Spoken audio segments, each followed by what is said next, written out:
ஐயா ஹரிகோ மற்றும் விரும்புபவர்களை மேடைக்கு அழைக்கிறேன்.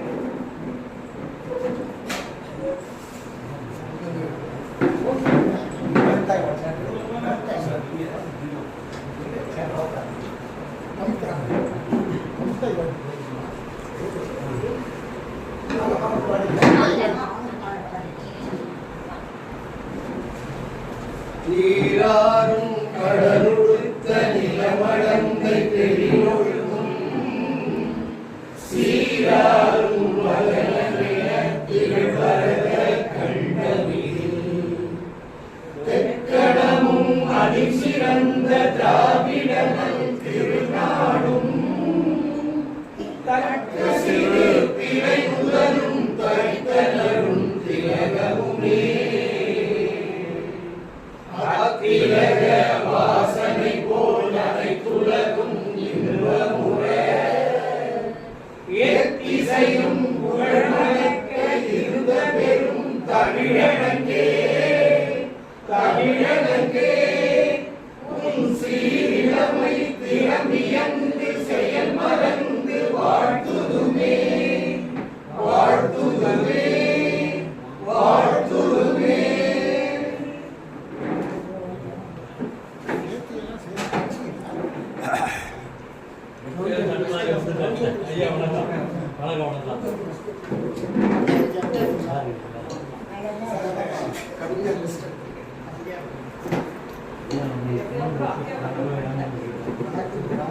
ஞானம் இலக்கிய இயக்கம் இன்னும் 6 மாதம் இதே இடத்தில் நடைபெறும் என்று திட்டமிட்டு இருக்கிறோம்.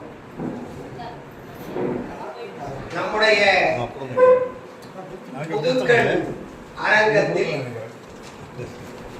கட்டுமான பணிகள் நடைபெற்றுக் கொண்டிருக்கின்றன. மெட்ரோ ரயில் பணிக்காக அங்கே இருந்த அரங்கம் எடுக்கப்பட்டு விட்டது. மொட்டை மாடி மட்டுமே இருக்கிறது. அந்த மொட்டை மாடியில் மழை பெய்தால் நாம் ஒதுங்க இடம் இல்லாமல் தத்தளிக்க வேண்டி இருக்கிறது. எனவே அந்த இடத்தில் அரங்கம் அமைவதற்கு 6 மாதம் ஆகலாம் என்று தெரிவித்திருக்கிறார். அதன்படி இந்த டிசம்பர் வரை இங்கே நடைபெறும் என்று கருதுகிறோம். அதன் பிறகு இருக்கிற சூழலுக்கு ஏற்ப இங்கேயோ அங்கேயோ தொடரும் என்பதை குறிப்பிட்டு இன்றைய நிகழ்ச்சியில் வரவேற்புரை வழங்குவதற்காக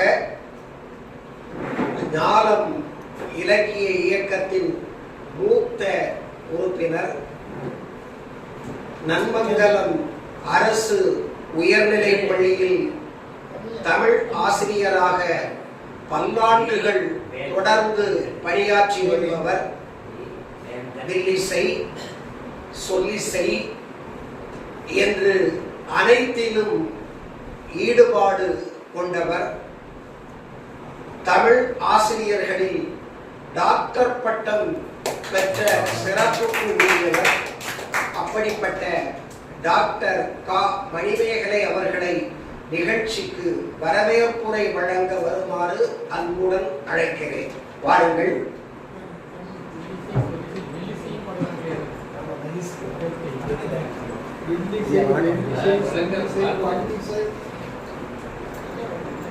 வரவேண்டும் வரவேண்டும் தாயே, ஒரு வரம் தர வேண்டும் தர வேண்டும் நீயே. வரவேண்டும் வரவேண்டும் தாயே, தானினும் மகந்தை தலைக்கு ஏறாமல் தாழ்ந்த நிலையிலும் தர்மம் மாறாமல் வான்புகள் வள்ளுவர் வகுத்த நல் வழியில், வான்புகள் வள்ளுவர் வகுத்த நல் வழியில் வையகம் வாழ்ந்திட வரமருள் தாயே, இவ்வையகம் வாழ்ந்திட வரமருள் தாயே. தென்பொதிகை சாரலிலே பறந்து வந்து தென்பாண்டி மதுரையிலே சங்கம் கண்டு மன்னவர்தம் மணிமொழியும் வணங்கி தாழ வைகையிலே விளையாடும் தமிழை வாழ்க. தமிழ் சான்றோர் பெருமக்கள் அனைவருக்கும் என்னுடைய பணிவான வணக்கம். ஞானம் இலக்கிய இயக்கம் நடத்தி கொண்டிருக்கக்கூடிய இந்த மாத விழாவினுடைய சிறப்பை ஐயா நம்முடைய ஞானம் இலக்கிய இயக்கத்தினுடைய நிறுவனரும் தலைவரும் ஐயா முரளி ராஜபாண்டியன் அவர்கள் 10வது ஆண்டில் அடியெடுத்து வைக்கிறது என்றார்கள். புதிய இடம் என்றார்கள். உண்மையிலேயே ஒரு புத்துணர்ச்சி ஊட்டக்கூடிய நாளாக கருதுகிறோம்.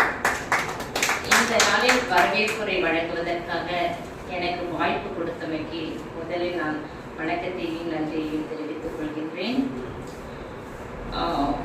ஒரு இயக்கம் இயங்குவதற்கு, அதுவும் தமிழ் இயக்கம் இயங்குவதற்கு எத்தனை பாடுகள் பட வேண்டி இருக்கிறது என்பது உண்மையிலேயே அதிசயமா இருக்கு. ஒவ்வொரு அமைப்பையும் நடத்தி கொண்டிருப்பவர்கள் படக்கூடிய சிரமங்களை பார்க்கும் பொழுது தமிழுக்கு இத்தனை பாடா என்பது.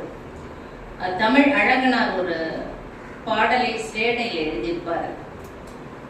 முச்சங்கம் கண்டதால் முத்தமிழ் துய்ப்பதால்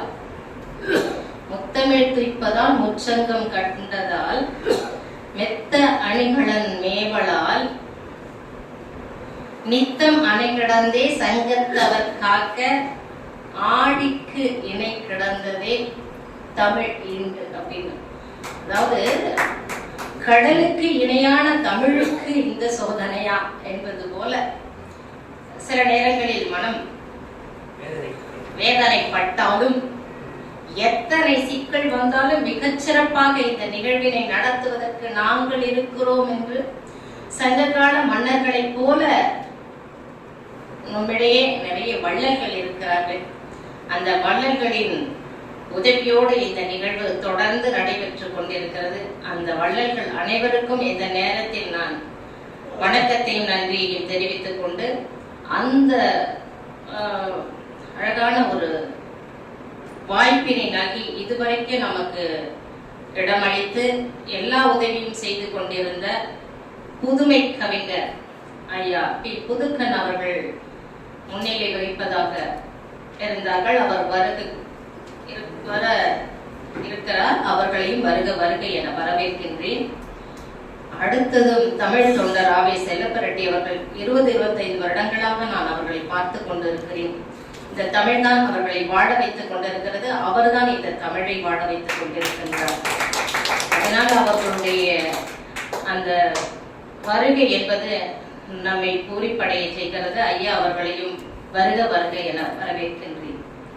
வாசல் எழிலன், இந்த பார்த்த அழகான இந்த எழிலன் என்ற பெயரை கேட்டாலே நமக்குள் அந்த கவிதையினுடைய இனிமை வெளிப்படும். ஏன்னா புது கவிதை எழுதக்கூடிய எங்களை போன்றவர்களுக்கெல்லாம் மரபு கவிதைகளை எப்படி எழுத வேண்டும் என்பதற்கு ஒரு மிகச்சிறந்த ஒரு முன்னோடி அவர்கள். வாசல் இலக்கிய இயக்கத்திலிருந்து இன்று பாரதி கலைக்கழகத்தில் தன்னுடைய தொண்டினை மிகச்சிறப்பாக செய்து கொண்டிருக்கக்கூடியவர்கள். அவர்கள் இசைந்து இன்று நமக்காக கவியரங்கத்தை நடத்தி தருவதற்காக வருகை புரிந்திருக்கிறார்கள். அவர்களை வருக வருக என வரவேற்கின்றோம். ஐயா அவர்கள் சொன்னது போல ஐயா குமரி செழியன் அவர்கள் தமிழகத்தினுடைய எல்லா அமைப்புகளுக்கும் ஒரு வெண்டார் போலதான், நல்ல ஒரு முன்னோடி, நல்ல வழிகாட்டி.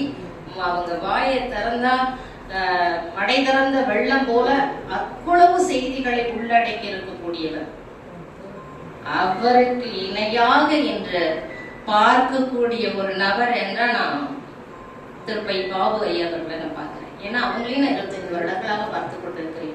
அவருடைய வளர்ச்சி அபாரமான ஒரு வளர்ச்சி. இந்த டாக்டர் பட்டம் பெற்றிருப்பது உண்மையிலேயே மனதை நிகழ வைக்கின்றது. ஒரு இலக்கிய இயக்கத்தில் ஒரு இலக்கிய அமைப்பில் அமர்ந்திருந்து இந்த கவிதை வாசிப்பதற்காக காத்து கொண்டிருந்தவர்கள் இன்று பலரை தன்னுடைய அமைப்பில் கவிதை பாட வைப்பதோடு மட்டுமல்லாமல் தமிழகம் எங்கும் சென்று தன்னுடைய பன்திறனையும் காட்டக்கூடிய சிறப்பு பெற்றவர். நம்முடைய அமைப்பில் சிறப்புரையாற்ற வருகை புரிந்திருக்கிறார்கள். அவர்களையும் வருக வருகை என வரவேற்கிறேன். தலைமை ஆசிரியர், அரசு மேல்நிலைப் பள்ளியினுடைய தலைமை ஆசிரியர் ஐயா கவிஞர் பொள்ளாச்சி சண்முகானந்தம் ஐயா அவர்களை ஒரு எழுத்தாளர், ஒரு பேச்சாளர் என்பதையெல்லாம் தாண்டி ஒரு நல்ல தாத்தா அப்படின்னு தான் எனக்கு தோணும். ஏன்னா அப்படி ஒரு அற்புதமான அந்த கவிதையை வழங்கினார்கள். அந்த கவிதை ஒரு நாளும் என் மனதை விட்டு அகலாத கவிதை. ஆமா, கவிதை தாத்தா. அவங்க கம்பனையில் தோய்ந்தவர் என்று அனைவருக்கும் தெரியும். கவிதை தன்னுடைய பேர பிள்ளையை தாளாட்டி கொண்டே இருக்கக்கூடியவர் என்பது எனக்கு ஒரு உந்துதலாக இருக்கும். அவரை போல நாமும் இருக்க வேண்டும் என்ற உந்துதலை தரக்கூடிய அந்த கவிதை தாத்தா ஐயா கவிஞர் பொள்ளாச்சி சண்முகானந்தம் அவர்களை வருக வருகை என வரவேற்கின்றேன். தொண்டை மறக்கிறது, எல்னினோ விளைவு மட்டுமல்ல, நீண்ட நாட்களுக்கு பிறகு சான்றோர் பெருமக்கள் எல்லோரையும் பார்த்த மகிழ்ச்சி. உண்மையை சொல்ல வேண்டும் என்றால், ஏன்னா அவங்கள பார்த்தாலே ஒரு புத்துணர்ச்சி வரும். ஆம், உண்மையை சொல்றேன், மனது நெகிழ்கிறது. இந்த இடத்துல நிற்கிறதுக்கு என்னுடைய ஆசான் வாயால் இத்தனை பெருமையோடு அழைக்கப்படுகிறேன் என்றால் நிச்சயமாக இந்த அமைப்பு ஒரு காரணம், என்னுடைய ஆசான் ஒரு காரணம். நன்றி ஐயா.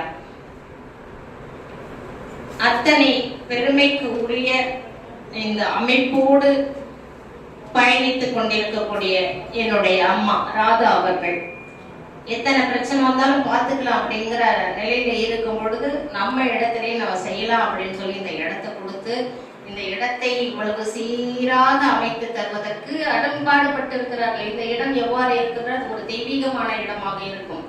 பாதி இடங்கள் அப்படித்தான் பூஜை அறையை போல இருக்கும் என்று அதை அழகாக ஒதுக்கி இவ்வளவு வேலைகள் அவர்கள் செய்திருக்கிறார்கள். இந்த இடத்தை நமக்கு அளித்து இந்த நிகழ்வை சிறப்பித்துக் கொண்டிருக்கக்கூடிய அம்மா ராதா ஞானசேகரன் அவர்களையும் இந்த நிகழ்ச்சியின் வார்ப்பாக அவங்க வீட்டில் இருக்கக்கூடிய நான் வரவேற்பதற்கு பெருமகிழ்ச்சி அடைகின்றேன். அது மட்டுமல்லாம இந்த நிகழ்ச்சி நடைபெறுவதற்காக நிறைய காரியங்களை பார்த்து செய்திருக்கிறார்கள். இந்த இருக்கைகள் கொண்டு வருவதற்காக ஐயா அவங்க தேடி, அதாவது என்ன செய்யறது, அடுத்து என்ன பண்றது, அடுத்து தேடி நினைவுகளோட இருக்காங்க. அதெல்லாம் பார்க்கும் பொழுது நமக்கு சரியான நிரந்தரமான ஒரு இடம் கிடைக்கணும். நிரந்தரமான இடத்தை நாமே நமக்குள்ள உருவாக்கிக்கணும். அதுக்கான ஆயத்த பணிகள் செலிபிரிட்டி அவர்களுடைய அதோட வழிகாட்டுதலோடு அது நடந்து கொண்டிருக்கிறது. அதுக்கு நாம் எல்லோரும் கை கொடுப்போம். கூடிய விரைவில் சொந்த இடத்தில் நம் நிகழ்ச்சியை நடத்துவோம் என்று கூறி வருகை கொண்டிருக்கக்கூடிய தமிழ் சார்ந்தவர்கள் அனைவரையும் வருக வருகை வரவேற்று அமைகிறேன். நன்றி.